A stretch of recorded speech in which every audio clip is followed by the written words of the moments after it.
Good morning, dear children. Hope you have completed the first part of the lesson. The madam rides the bus. Today, we are going to see the second part of the lesson. Madam rides the bus by Vallikannan. Well, one fine spring day, the afternoon bus was just on the point of leaving the village, the turning into the main highway, when a small voice was heard shouting, "Stop the bus," and a tiny hand was raised commandingly. The time was in the afternoon and the spring day. The bus was just leaving the village and turning into the main highway. Then they heard the small voice, stop the bus," and a tiny hand was raised commandingly. The bus slowed down to a crawl, and the conductor, sticking his head out the door, said, "Hurry then, tell whoever it's so, come quickly." Then the bus slowed down and stopped, and the conductor, sticking his head out the door, and asked that whoever it is to come quickly. Then next, "It's me," shouted Valli. "I am the one who has to get on." Then Valli shouted that, "It's me. I am the only person who has to get on." But now the bus had come to a stop, and the conductor said, "Oh, really? You don't say so?" "Yes, I simply have to go to the town," said Valli, still standing outside the bus. "And here's my money." She showed him some coins. Then Valli answered to the conductor that, "I simply have to go to the town," and still standing outside the bus, "Here is my money." She showed some coins to the conductor. Okay, but first you must get on the bus," said the conductor, and he stretched out a hand to help her. Then conductor accepted and tried to help her. "Never mind," she said. "I can get on by myself. You don't have to help me." But Valli refused his help. The conductor was just jolly sharp, fond of joking. "Oh, please don't be angry with me, my fine madam," he said. The conductor was a jolly person. She called Valli as madam. Then he told that, "Don't be angry with me. Here, have a seat right up there in front. Everybody move aside, please. Make a way for madam." Then the conductor told to Valli that, "Here is a seat." Then asked the other passengers to move aside, "Please make a way for madam." It was the slack time of a day, and there were only 6 or 7 passengers on the bus. The time was, slack time means a time where there is not much work. So there were only 6 or 7 passengers on the bus. That is the minimum number of passengers only the bus is having. They were all looking at Valli and laughing with the conductor. All the passengers laughed with Valli. Valli was overcome with shyness. Avoiding everyone's eyes, she walked quickly to an empty seat and sat down. To avoid everyone's eyes, Valli walked quickly and took a empty seat and sat down. "May we start now, madam?" the conductor asked, smiling. Then he blew his whistle twice, and the bus moved forward with a roar. Then the conductor asked Valli, "Shall we start now, madam?" Then he whistled twice, and the bus moved forward. It was a new bus. Its outside painted a gleaming white with some green stripes along the sides. The bus was a new bus.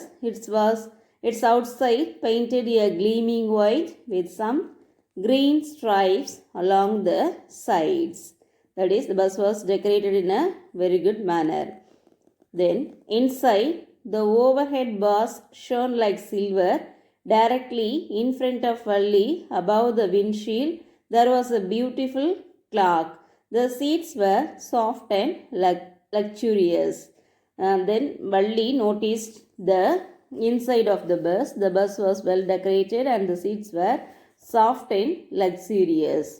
Valli devoured everything with her eyes. Valli saw everything with her eyes. But when she started to look outside, she found her view cut off by a canvas blind that covered the lower part of her window. But Valli is not able to see the full view of the outside. So she stood up on the seat and peered over the blind. So she is standing on the seat and peered over the blind. The bus was now going along the bank of a canal.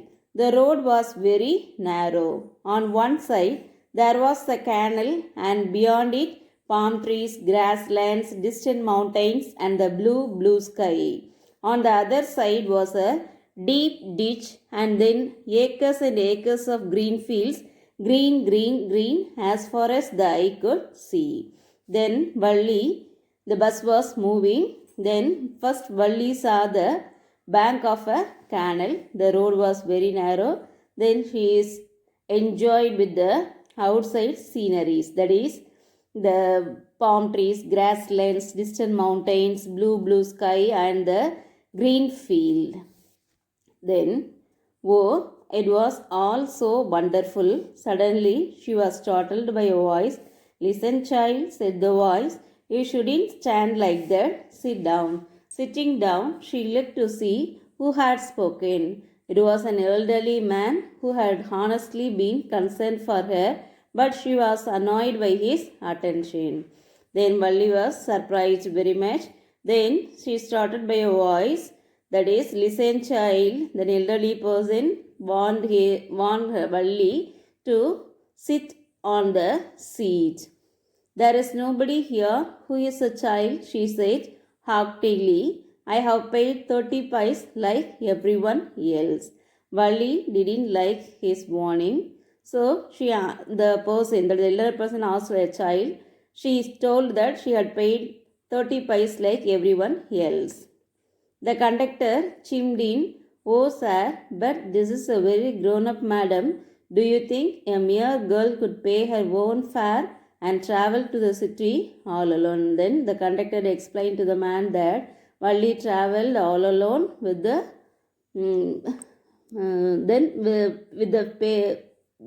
with her fare.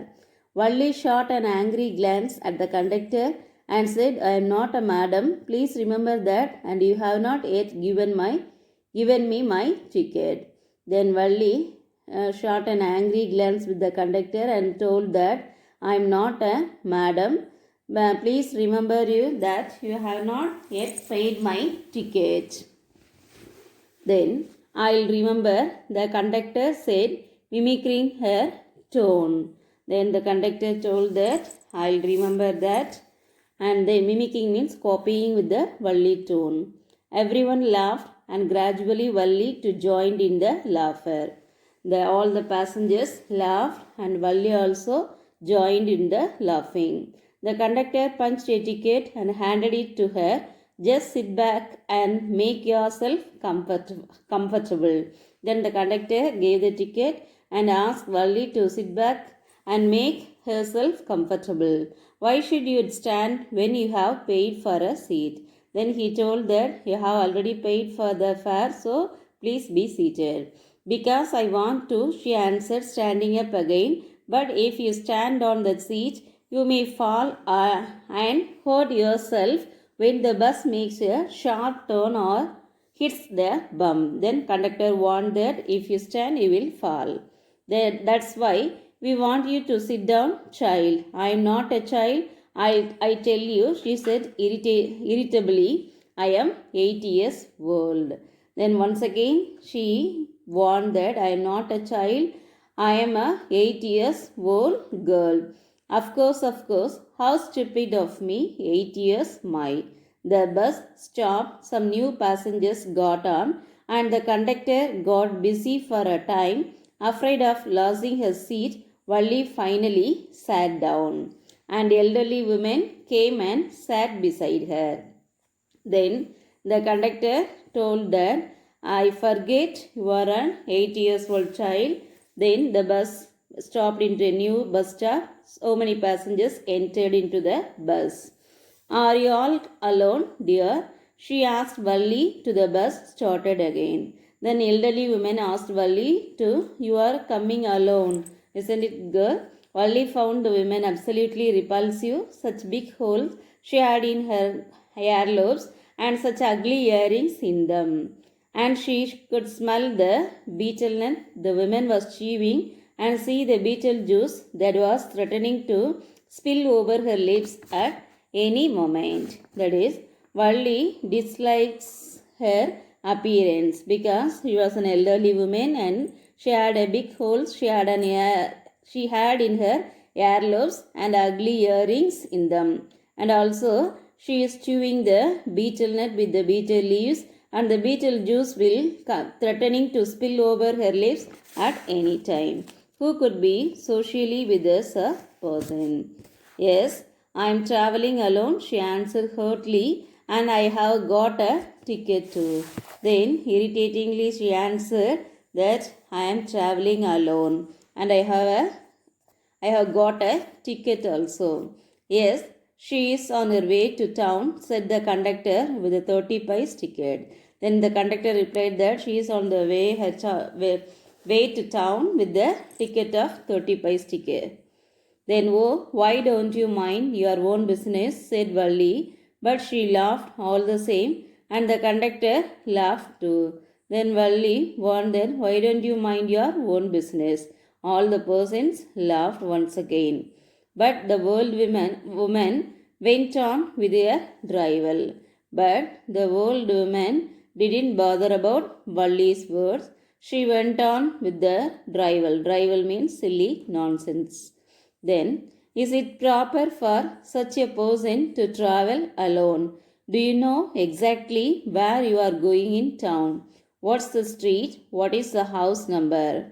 You need not bother about me. I can take care of myself, Valli said, turning her face towards the window and staring out. The old woman asked many questions to Valli, but Valli replied that you need not bother about me. I can take care of myself. Then Valli said, turning her face towards the window and staring out. Then Valli, turning her face towards the window and saw the outside. Then the third part. Her first journey, what careful, painstaking, elaborate plan she had to make for it. She had thriftily saved whatever stray coins come her way, resisting every temptation to buy peppermints, toys, balloons, and the like, and finally she had saved a total of 60 paise. Then Valli carefully planned, painstaking means very carefully planned, detailed plans she had to make for it. She had thriftily means spending money carefully, saved whatever stray coins came her way, resisting every temptation. That is to buy peppermints, toys, balloons, and the other likes. And finally, she had saved a total of 60 paise. Then, how difficult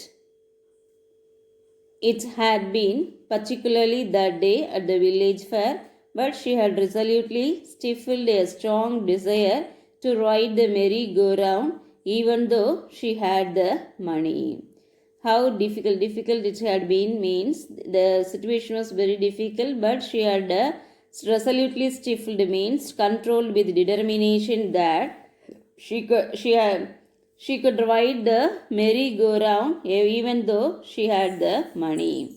After she had enough money saved, her next problem was how to slip out of the house without her mother's knowledge.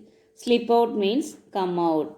Next problem is how to come out the stealing money of the house without her mother's knowledge. This was Valli's problem. But she managed this with too much difficulty. Every day after lunch, her mother would nap from about 1 to 4 or so. But Valli managed this situation very easily because every day her mother took rest in the afternoon. Valli always used this hours for her excursions as she stood looking from the doorway of her house or sometimes even ventured out into the village. Today, these same hours could be used for her first excursion outside the village. Ventured out means went cautiously or courageously. That is, Valli always used this time for the hours for her excursion as she stood looking from the doorway. Otherwise, she went out for some time.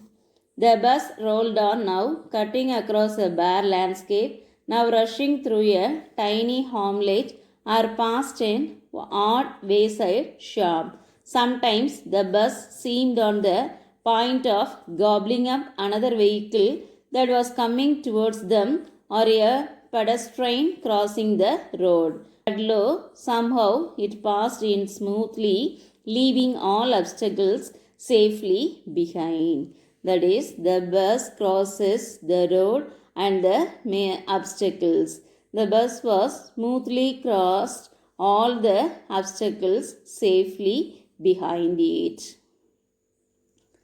Then trees came running towards them, but then stopped as the bus reached them and simply stood there helpless for a moment by the side of the road before rushing away in the other direction. Suddenly, Valli clapped her hands with a glee. A young cow, tail high in the air, was running very fast right in the middle of the road, right in front of the bus.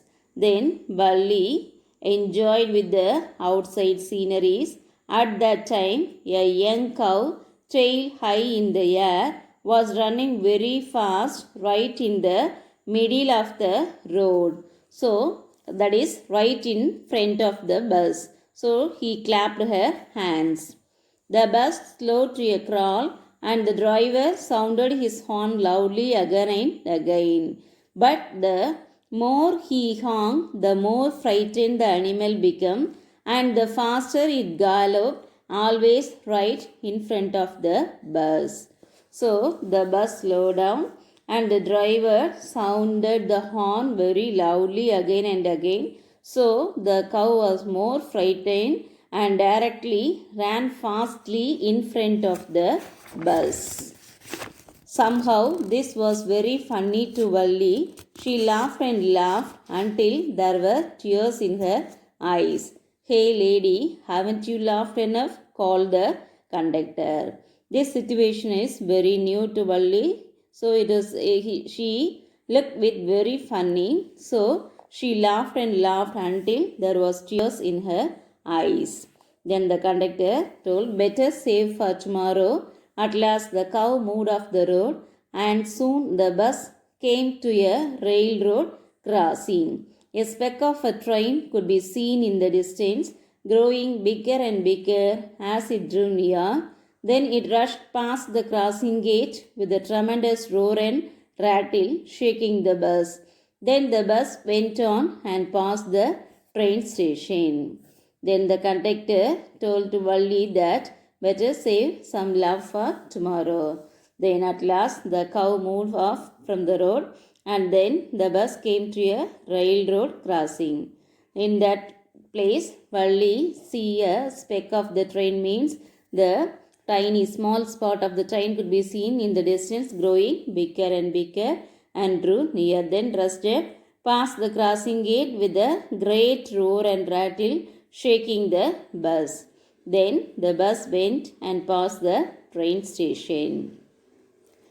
From there, it traversed a busy, well laid out shopping street and turning entered a wide thoroughfare. Such big, bright looking shops, what glittering displays of cloths and the other merchandise, such big crowds.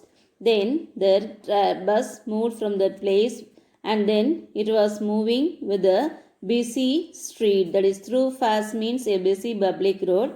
In there, Valli saw bright looking shops and glittering displays of cloths and other merchandise. Struck dumb with wonder, Valli gaped at everything. Then the bus stopped and everyone got off except Valli. Then she enjoyed the busy streets. Then the bus stopped and everyone got off except Valli. Hey lady, said the conductor, aren't you ready to get off? This is as far as your 30 pies takes you. No, Valli said, I'm going back on the same bus. So she took another 30 pies from her pocket and handed the coins to the conductor. Then the conductor asked Valli that, aren't you ready to get off? Valli told that, no, I am going back to the same bus. I have enough money for the fare. Then she took the 30 pies from her package and handed over the coins to the conductor. Why, is something the matter? No, nothing's the matter. I just felt like having a bus ride, that's all. Then the conductor asked about why, but Valli replied that, I want to have a bus ride, that's all. Don't you want to have a look at the sights now that you are here all by myself? Oh, I would be much too afraid. Greatly amused by the girl's way of speaking, the conductor said, but you weren't afraid to come in the bus. The conductor asked about the tripping and then asked to come in the another place, but she told that, I am very afraid. But the conductor told that you weren't afraid to come in the bus. Nothing to be afraid of about that, she answered. She told that, I won't be afraid about that bus. Well, then why not go to that stall over there and have something to drink? Nothing to be afraid of about that either.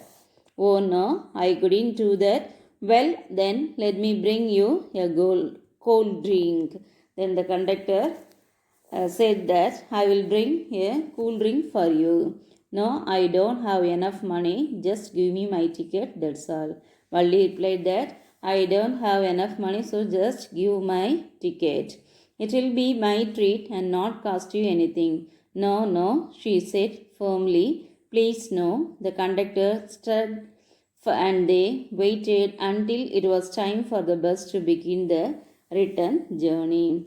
But Valli refused to have that cool drink. So she told that, no, said firmly, please, no. Then the conductor said, and they waited until it was the time for the bus to begin the return journey. Thank you, students.